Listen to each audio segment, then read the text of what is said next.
અરેરે જિલ્લા પંચાયત ભાવનગર અને આર એમ્પરસન વીના સંયુક્ત ઉપક્રમે મંજૂર થયેલ રોડનું શું થયું, જેને લઈ લેખિત માંગ રજૂઆત.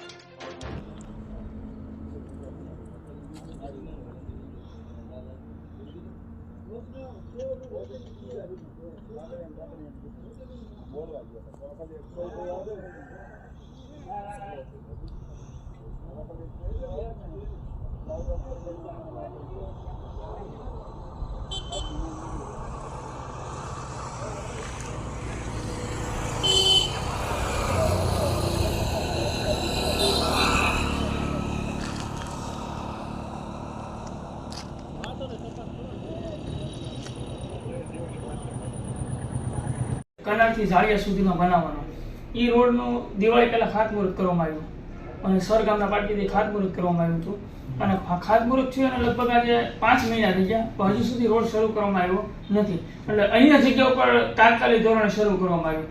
ખરેખર તો સરગામના પાટીથી લઈને કનાર સુધીનો જે રોડ છે, જે હજારોની સંખ્યામાં રામપરા મેલી માતાજીનું મંદિરનું એક આસ્થાનું કેન્દ્ર આવેલું છે. દર રવિવારે, મંગળવારે, ગુરુવારે, શુક્રવારે રામપરા મેલી સર વટીને રામપરા નહીં સમાડી છે. આ રામપરા મેળી માતાજી મંદિર છે. લોકો દરતા ત્યાં માતાજીની માનતા કરવા જતા હોય છે. તો આ રોડ જે છે એ પ્રથમ વખત આપણે શરૂ કરવાની વાત થઈ હતી. જ્યારે શરૂ કર્યો ને ત્યારે કે ભાઈ પહેલી પ્રાયોરિટી આને આપવામાં આવે, જેથી કરીને લોકો હેરાન ન થાય. તો અહીંયા જગ્યા ઉપર શરૂ કરવામાં આવ્યું છે. તો આવતીકાલ સુધીમાં આ જો રોડ શરૂ કરવામાં નહીં આવે તો મારું એક અલ્ટિમેટ છે તંત્રને કે હું રસ્તા રોકો આંદોલન કરીશ અને રોડ ઉપર રામધૂન કરીશ. આ બાબતે હું આપને એક લેખિતમાં આપું છું.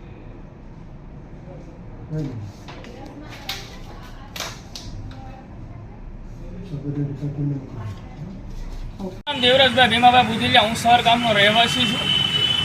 સિહોર તાલુકાના સર ગામનો જે રામપરા મેરડી માતાજીના મંદિરનો જે રોડ બનાવવાનો છે, આ બાબતે તંત્રને અવારનવાર રજૂઆત પણ કરેલી છે, પણ તંત્રનું આંખ આડા કાન છે અને પાણીનું પેટ હલતું નથી એવું લાગે છે.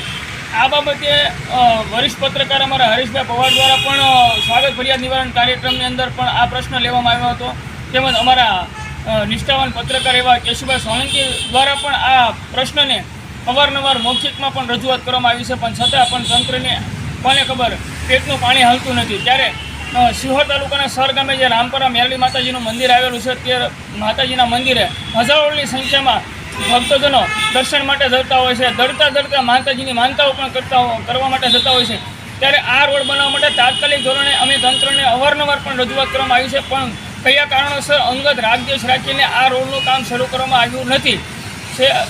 દિવાળી પહેલાં આ રોડનું ખાતમુહૂર્ત કરવામાં આવ્યું હતું, પણ હજી સુધી આ રોડ કરવામાં આવ્યો નથી. અને તંત્ર દ્વારા જો આવતીકાલ સુધીમાં આ રોડનું કામ ચાલુ કરવામાં નહીં આવે તો તંત્રને અમે એવું અલ્ટિમેટ આપીએ છીએ કે રસ્તા રોકો આંદોલન પણ કરવામાં આવશે જો આ રોડ શરૂ કરવામાં નહીં આવે તો.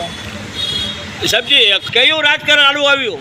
આ બાબતે મેં અવારનવાર સ્થાનિક આગેવાનોની સાથે પણ વાત કરી હતી. ત્યારે આગેવાનો દ્વારા મને એવી બાહેધરી આપવામાં આવી હતી કે નહીં, આપણે કનારથી પહેલાં પ્રથમ પ્રાયોરિટી આ રોડને આપવાની છે. જે રામપરા મેરડી માતાજીનું મંદિર આવેલું છે, હજારો સંખ્યામાં અહીંયા શ્રદ્ધાળુઓ દર્શન કરવા માટે જતા હોય છે, તો આપણે અહીંથી પહેલી પ્રાયોરિટી આપવામાં આવશે.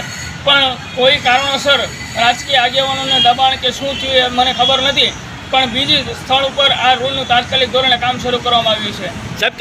જો અમે તંત્રને અવારનવાર આ બાબતે રજૂઆત પણ કરવામાં આવી છે, પણ જો તંત્રને કોઈ પણ જાતની ગંભીરતા લેવામાં નહીં આવે તો આવતીકાલે હું મારો સમય ફિક્સ નથી આપતો કે હું ક્યારે શું કરવાનો છું, પણ આવતીકાલે રસ્તા રોકો આંદોલન અને રામધૂન કરવા બેસવાનો છું જ્યાં સુધી રોડ શરૂ નહીં કરવામાં આવે ત્યાં સુધી.